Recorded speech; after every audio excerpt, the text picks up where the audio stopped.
আচ্ছা, আপনি কয়টা আসন চান? আমার 100 আসন লাগবে।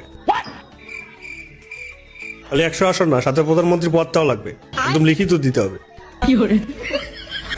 আপনারা আগেই কইছিলাম এই মালটারে দলে নেন না, 1 নম্বরে পটিবাস। না, প্রধানমন্ত্রী তো পরের কথা, 30টা আসনের বেশি দেওয়া সম্ভব না। থাকলাম না আপনার জোটে, আমি একা 300 আসন নির্বাচন করবো। তুই এক কাম কর, মহিলা আসন সহ 400 আসন নির্বাচন করে একদম জাতিসংঘের মহাসচিব হয়ে যা। 400 না হুজুর, ওই যদি 3টা আসন জিতে দেখাতে পারে, আমি আর এই দেশেই থাকবো না, ইন্ডিয়া চলে যাবো। गजब बेइज्जती है। আচ্ছা, আপনার জোট থেকে বের হয়ে গেলেন কেন? জামাতে ইসলাম শরীয়ত বিরোধী দল, এরা ইসলাম থেকে বিচ্ছিন্ন, এরা সব কাফের। এদের সাথে যারা জোট করবে তারাও কাফের।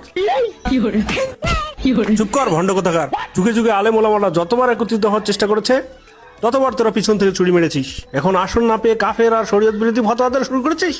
সুটিয়ে লাল করে দেবো, নোংরামি বার করে দেবো।